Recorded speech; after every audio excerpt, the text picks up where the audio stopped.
শ্রমশ্রী প্রকল্পেতে আবেদন করতে চাইছেন, কিভাবে করবেন? চলুন কথা না বাড়িয়ে সরাসরি শ্রমশ্রী প্রকল্পের যে আবেদন, সেই আবেদনটা কিভাবে করবেন সেটা আপনাকে দেখিয়ে দিই। প্রথমে বলি, এটা একটা অ্যাপসের মাধ্যমে হবে। আপনি অনলাইন আপনার যে মোবাইল কম্পিউটার থেকে কিন্তু আপনি করতে পারবেন না, একটা অ্যাপস থেকে ইনস্টল করতে হবে।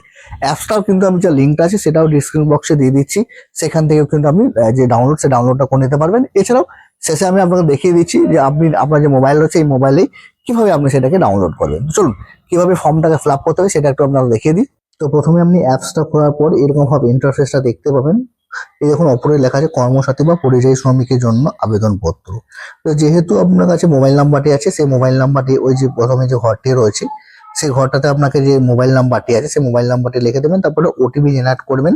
তেমনি আপনার মোবাইলে ওটিপি চলে আসবে, 4 সংখ্যা ওটিপিটা দিয়ে ভ্যালিডেট ওটিপি যে লেখা আছে সেই অপশনে আপনি ক্লিক করবেন। সেই অপশনে ক্লিক করার সাথে সাথে দেখবেন আপনি নতুন একটা পেজে আপনি এখানে পৌঁছে গেছেন ডাইরেক্ট। এখান থেকে আপনাকে পরিযায়ী শ্রমিকের জন্য অ্যাপ্লিকেশনটা করতে হবে।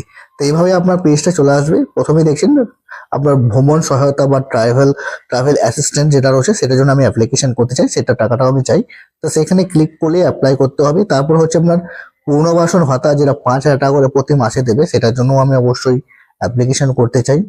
তারপরে হচ্ছে আপনার কোনো রকম দক্ষতা বা কোনো রকম ট্রেনিং যদি আপনি চাইছেন, তাহলে তারা যে 3 নম্বর যে অপশন রয়েছে সেই অপশনটা আপনি ক্লিক করতে পারেন, সেটা আপনার ব্যক্তিগত ব্যাপার।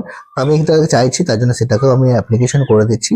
এবং 4 নম্বর যেটি রয়েছে সেটা হচ্ছে কর্মশ্রী প্রকল্পের অধীনে কর্মসংস্থান বা কাজ যদি আপনি সরকারের কাছ থেকে পেতে চাইছেন বা নিতে চাইছেন, তাহলে একদম যে 4 নম্বর অপশন যেটা রয়েছে এবং ক্লিক হেয়ার রয়েছে সেখানে ক্লিক করে আপনি এটাকে ক্লিক করে নিতে পারবেন। এছাড়াও অনেকগুলো অপশন রয়েছে নিচের দিকে, সেগুলো আপনি নিজের ইচ্ছা মতো আপনি সেগুলোকে আপনি সিলেক্ট করতে পারেন বা আপনি ছেড়ে দিতে পারেন। যেমন এখানে রয়েছে আপনার আপনি সংখ্যালঘু থেকে যে লোন হয় সে লোন নিতে পারেন, কিংবা দরিদ্র সীমার নিচে যে প্রকল্পের যে ঋণ রয়েছে সেগুলো আপনি নিতে পারেন।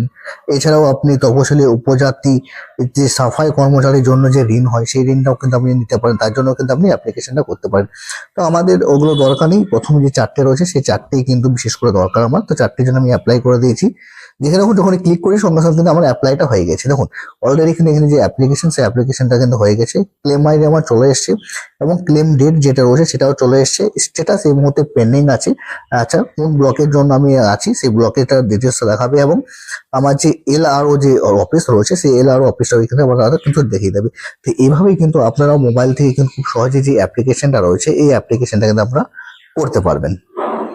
যে অ্যাপসটার কথা বললাম, যে অ্যাপসে দিয়ে আমি ফর্মটা ফিল আপ করলাম, এই অ্যাপসটাকে কিভাবে ইনস্টল করবেন আপনার যে মোবাইল সে মোবাইলে। তার জন্য আপনি গুগলে চলে যাবেন, গুগলে যে লিখবেন পরিযায়ী শ্রমিক আবেদন বা অ্যাপ্লিকেশন, লেখার সাথে সাথে প্রথম যে লিঙ্কটা রয়েছে সেই লিঙ্কে ক্লিক করবেন। কর্মসন্ধানে যে পোর্টাল সেই পোর্টালে আপনি পৌঁছে যাবেন, দেখবেন এই মুহূর্তে সেই পোর্টাল কাজ করছে না এবং সেখানে পরিযায়ী শ্রমিকদের জন্য একটি অ্যাপস ডাউনলোড করতে বলছে এবং সেই অ্যাপসটি আপনি ডাউনলোড করে আপনার মোবাইলে ইনস্টল করে নেবেন। বাস, তারপর যে ফর্মটা আপনাকে দেখালাম ফিল আপ করার প্রসেসটা, সেটা কিন্তু আপনারা সেই প্রসেসে কিন্তু আপনার যে ফর্ম সেই ফর্মটা কিন্তু আপনারা ফিল আপ করে নিতে পারবেন। এছাড়াও আপনাদের যদি কোনো রকম কোয়েশ্চেন থেকে থাকে অবশ্যই কমেন্ট করুন, সেই ব্যাপারে আমরা অ্যান্সার দেওয়ার চেষ্টা করব। এবং সর্বশেষ এবং শেষে একটা অনুরোধ, যদি চ্যানেলটা এখনো সাবস্ক্রাইব না করেছেন তো অনুরোধ চ্যানেলটা অবশ্যই সাবস্ক্রাইব করবেন।